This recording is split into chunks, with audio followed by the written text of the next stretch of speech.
سؤال بس الشيعي يقدر يجاوبه، غير الشيعي ما يعرف يجاوبه.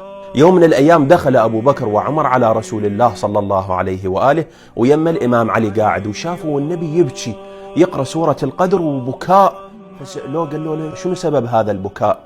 فكتب لهما على التراب: تنزل الملائكة والروح فيها بإذن ربهم من كل أمر. ثم سألهما: هل بقي شيء بعد قوله من كل أمر؟ من كل شيء تنزل الملائكة، بكل شيء تنزل الملائكة، بقى شيء ورا من كل أمر؟ قالوا لا، بكل شيء راح تنزل. قال لهم: زين تدرون على من تنزل الملائكة؟ قالوا نعم، عليك يا رسول الله. قال لهم صحيح. قالوا لهم: هل تكون ليلة القدر بعدي؟ ليلة القدر تصير ورايا بعد وفاتي؟ لأن الفعل تنزل الملائكة يعني تتنزل، يعني دائما تنزل، بكل ليلة قدر تنزل الملائكة. اثنينهم قالوا نعم، حتى بعد وفاتك تنزل الملائكة. هنا السؤال، قال لهم رسول الله: إلى من بعد وفاتي إلى من تنزل الملائكة؟ أنا وحي تنزل علي الملائكة من كل أمر، بعد وفاتي على من تنزل الملائكة؟ فقال: لا ندري، ما نعرف. ماذا فعل رسول الله؟